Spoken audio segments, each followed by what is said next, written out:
Big TV భక్తి సమాచారం WhatsApp ఛానల్లో జాయిన్ అవ్వండి. అన్ని విశేషాలు ఎప్పటికప్పుడు తెలుసుకోండి. గురువుగారు, మనం గమనిస్తే కూడా ఈసారి పుష్య పూర్ణిమ భోగి పండుగ సందర్భంగా కూడా కోటప్ప కొండలో కూడా విచిత్రంగా స్వామివారికి మహా అభిషేకం చేయటం, జాతర ఉత్సవాలు లాంటివి చేయటం కూడా చేస్తూ ఉంటారు.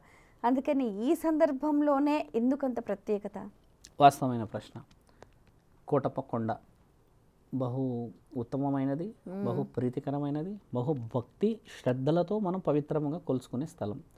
ఎలా అయింది ఆ స్థలం అంటే అమ్మ, పరమశివుడు దక్షుడు ఆ యజ్ఞం చేసినప్పుడు తండ్రిని పిలవలేడు అని చెప్పి నా తల్లి పార్వతీమాత వెళ్ళి తండ్రిని నిలదీసే ఆ క్రమంలో నీ యొక్క పెనిమిటి దేశదిమ్మరి ఒళ్ళంతా విభూది రాసుకొని పులి చర్మము ఏనుగు చర్మం వేసుకొని తిరుగుతూ ఉంటాడు, శ్మశానంలో ఉంటాడు, దుమ్ము ధూళిలో ఉంటాడు అని చెప్పేసి కొన్ని తీవ్రమైన మాటలు మాట్లాడినప్పుడు తల్లి చాలా బాధపడుతుంది. ఆత్మలని ఏకం చేయడానికి కూర్చొని ఉన్న నా తండ్రి ఆయన వైద్యనాథుడు భూతనాథుడు అని చెప్పేసి ముల్లోకాధిపతి అని చెప్పేసి దేవాది దేవతలే సెలవిస్తే నీ ఇంటి సొంత అల్లుడిని నీవే తక్కువ అంచనా చేసి అదే చేస్తున్నావు అని చెప్పినప్పుడు తండ్రి చాలా హెచ్చరిస్తాడు తల్లిని కూడా. వెళ్ళొద్దు పార్వతి, మనకు అవమానం జరిగే అవకాశాలు ఉందంటే లేదు లేదు నాదా, నేను వెళ్ళి ఎంతటి అవమానమైనా నా శరీరం 1000 ముక్కలనైనా సరే భరిస్తాను, కానీ నీకు ఎలాంటి అపవాద రానియను, నేను తిరిగి రాకున్నా సరే అని చెప్పి వెళ్తుంది. అక్కడ తండ్రికి మాట రాలేదు ఇంతవరకు. పార్వతీమాత శరీరం కోల్పోయింది. ఆ యజ్ఞంలో అమ్మ ప్రాణాలన్నీ కోల్పోయిన తర్వాత తండ్రి ఏం చేస్తాడంటే అమ్మ దగ్గరికి వెళ్ళి ఇలా పెట్టుకుంటాడు పార్వతి అని గట్టిగా భుజం మీద పెట్టుకుంటాడు. అంటే అమ్మ ఇలా నిలబడిన దగ్గర శిలలాగా కాలిపోయినప్పుడు ఎలా ఉంటారు కదమ్మా, తండ్రి పట్టుకొని బాధపడుతున్న ఆ తరుణంలో మహావిష్ణువు వచ్చేసి భూకంపం వచ్చే అవకాశం కనబడుతుంది. భూమి అంతా ఒకసారి స్తంభించిపోయి ఉంటుంది, నీళ్లు స్తంభించిపోయి ఉంటాయి, అగ్ని స్తంభించిపోయి ఉండడం, పంచభూతాలు స్తంభించి ఉండడం చూసి మహావిష్ణువు దేవాది దేవతలందరూ వచ్చినప్పుడు తండ్రి ఆ సుదర్శన చక్రాన్ని వదులుతాడు అమ్మకి. వదిలినప్పుడు తండ్రి ఇలా పట్టుకుంటాడు కదమ్మా భుజం మీద, ముక్కలు ముక్కలు అయిపోతుంది. అంటే తండ్రి ఎవరిని పట్టుకోవాలో తెలియదు, అమ్మ అలా ముక్కలు అవ్వడం ఏంది అని. అంటే అన్ని ముక్కలలో ఏ ముక్క పట్టుకోగలుగుతాడు? అలా పట్టుకోలేని సమక్షంలోనే అమ్మ అక్కడక్కడ పడిపోయింది. శక్తిపీఠాలని అంటాం, అది వేరు.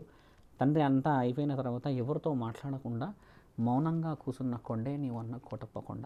ఆ కొండ మీద వెళ్ళి తండ్రి మౌనంగా కూర్చుంటాడు. తల్లి గురించి ఆలోచించి ఆ కొండ ఎక్కుతాడు. నా పార్వతి మరో జన్మని ఎత్తిన తర్వాతే ఈ కొండ దిగుతాను అని తండ్రి శబదం చేసి వెళ్ళిన కొండ అది. తల్లి తర్వాత ఆ గౌరీమాతలాగా పుట్టి గౌరీ ఇంట, ఆ గోరింట ఆకులు ఇవన్నీ చూసి అమ్మ తండ్రి గురించి ఆలోచించి అక్కడి దాకా చేరుతుంది. ఇలా మహాక్షేత్రం అయిన తర్వాత ఏమవుతుందంటే అమ్మ ఆ కొండ మీద కూర్చుంటాడు తండ్రి వెళ్ళి. అంటే ధ్యానంలో తీవ్రమైన యోగా నిద్రలో ఉన్నప్పుడమ్మ ఒక తల్లి కొన్ని గొర్రెలని ఆవులని అన్నింటినీ తీసుకొని వస్తుంది. కొండ ప్రాంతంలో తినడానికని వస్తుంటారు కదా. అలా వస్తున్న రోజు వస్తున్న సమయంలో ఒక ఆవు తప్పిపోయి పైదాకా వెళ్తుందమ్మా. ఈ మేక, ఈ గొర్రెలు పైదాకా వెళ్ళినప్పుడు దాన్ని ఎత్తుకుంటూ పోయినప్పుడు తండ్రి గమనిస్తాడు ఒక స్త్రీ వస్తుంది ఇటువైపు అని. వచ్చినప్పుడు తండ్రి ఏం చేస్తాడు, ఒక శిలలో వెళ్ళిపోయి కూర్చుంటాడు సైలెంట్గా కనబడగొట్టున్నప్పుడు. కానీ ఆవిడ ఈ శిలలో శివుడు ఉన్నాడని కనిపెడుతుంది ఆమె. ఏమయ్యా శివయ్య, నేను వచ్చింది చూసి ఆ శిల వెనకాల దాచుకున్నావా అని అడిగితే తండ్రి ఒక్కసారి ఆశ్చర్యపోతాడు. అలా ఎలా చెప్పగలిగింది ఈవిడ, అంత అమాయకంగా అంత భక్తి శ్రద్ధలతో ఉందా అని చెప్పేసి తండ్రి ఆ మాటకి చాలా ఆశ్చర్యపోయి ఆవిడతో వచ్చి అడుగుతాడు, ఇదిగోండి మీది ఆ గొర్రె కోసం వస్తుంది. గొర్రె ఇచ్చేసిన తర్వాత తండ్రి ఏమంటాడంటే, నాకు చాలా రోజుల నుంచి ఆకలి అవుతుందమ్మా, ఏదైనా నీవు తేగలవా భిక్షకి అని అన్నప్పుడు భిక్ష కోసం అని చెప్పి ఆవిడ కిందికి వెళ్తుందమ్మా. నేను భిక్ష తీసుకొని వస్తాను, మీరు ఉండండి అంటే భిక్ష తీసుకొని వస్తూ ఆయనకి అప్పుడు కొంచెం పెట్టేది. అయితే తండ్రి ఏం చేస్తాడంటే ఈవిడ యొక్క భక్తిని పరీక్షించదలచాలి నేను అని చెప్పేసి ఆవిడకి తెలియకుండానే ప్రకృతి గర్భాన్ని తెస్తాడు ఆయన. అంటే పురుషుడి కలయికతో కాదు, అది ప్రకృతి, అంటే ఒక మాయా గర్భం అంటారు దాన్ని. ఆ మాయా గర్భం వచ్చేస్తుంది ఆవిడకి ఈ తీసుకొని వస్తున్నప్పుడు. ఈ తండ్రికి సంబంధించిన సద్ది భోజనం పైకి ఎక్కలేకపోతుంటుంది. ఎక్కలేక మీది దాకా వచ్చే సమయానికి తండ్రి దగ్గరికి వచ్చి అప్పుడు ఏమంటుందంటే ఆమె, శివయ్య నేను పైకి ఎక్కడానికి కష్టం అవుతుంది నాకు, మీరు అన్నట్టుగానే మీరే వచ్చి ఇక్కడికి స్వీకరించండి అని చెప్తే తండ్రి ఏం చేస్తాడు, కొంచెం కిందికి వస్తాడు. కొంచెం కిందికి వచ్చి స్వీకరించే సమయానికి మీరు ఇంకా కొంచెం కిందికి రావాలి, ఇంకొంచెం కిందికి వస్తే నేను ఇంత పైకి ఎక్కలేకపోతున్నా, నా గర్భం, నా యొక్క ఈ మాయా గర్భం అనేది ఇబ్బంది పెడుతుంది అన్నప్పుడు తండ్రి ఏం చేస్తానంటే, నీవు ఇక్కడి నుంచి నువ్వు ఇచ్చిన ఈ భిక్ష తీసుకున్న తర్వాత వెనక్కి తిరగకుండా కిందికి వెళ్ళండి అని అంటాడు అనమాట. అలా కిందికి వెళ్ళండి అన్న ఆ తరుణమే కిందికి వెళ్తూ ఉంటుంటే తండ్రి వెనకాల వస్తున్నాడా వస్తలేదా అని చెప్పేసి ఆ విషయ వివరణ చెప్పుకుంటూ తండ్రి వస్తున్నాడా లేదా అని వెనక్కి చూస్తుందమ్మా. వెనక్కి చూసిన విగ్రహమే ఈరోజున్న విగ్రహం. అక్కడ తండ్రి అక్కడే విగ్రహం అయిపోతాడు. నువ్వు వెనక్కి చూస్తే నేను కనబడను అంటాడు.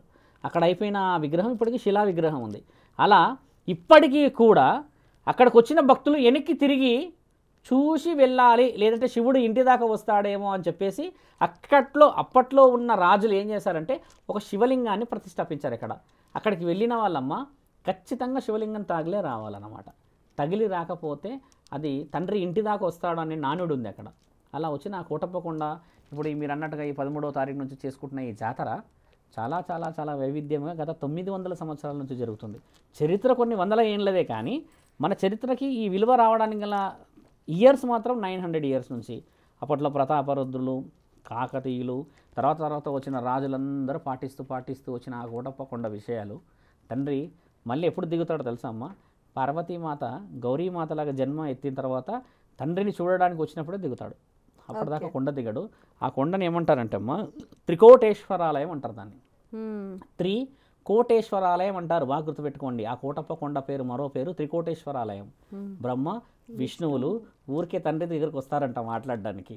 దిగవయ్య ఆ కొండ, ఇంకెన్ని రోజులు ఇన్నే ఉంటావు అడుగుతారు కదా పార్వతీమాత గురించి, అంటే ఆయన దిగడు అనమాట. అలా వచ్చినప్పుడు కూడా ఎవరో భక్తుల కళలోకి వచ్చినట్టు అవుతుంది కదా.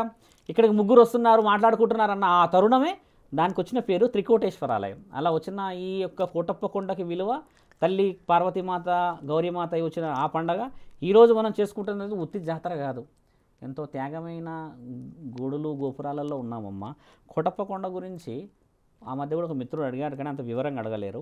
అక్కడ ఒక జన్మ ఎత్తిన మనము ఈ భారతదేశంలో ఉన్న వాళ్ళు ఎన్ని పుణ్యక్షేత్రాలకు పోతాం కదమ్మా, శివుడే కూర్చున్న ఒక్క కొండ కోటప్పకొండనే. బాగా గమనించండి అన్నమాట. శివుడే ప్రత్యక్షంగా కూర్చున్న కొండలు, మిగతా అన్నీ శివుడి యొక్క పవిత్రమైన దానివల్ల వచ్చిన గుడులు. కానీ శివుడి వల్లనే కట్టబడిన ఒకే ఒక్క గుడి కోటప్పకొండ. సాక్షాత్తు శివుడే, ఇంకా అక్కడికి ఎవరు లేరు అన్న విషయ వివరణ కూడా త్రికోటేశ్వరాలయం అంటే ముల్లోకాధిపతులే అక్కడ రుజువు చేశారు కదా. అలాంటి గుడికి వెళ్ళి ఆ శివలింగం మీద అభిషేకం చేసి ఆ నీళ్లు నెత్తిలో పోసుకుంటే అమ్మ నా తల్లి ఎంత ఆనందపడుతుందంట తెలుసా. తండ్రి ఎదురు చూసిన కొండ కదమ్మా.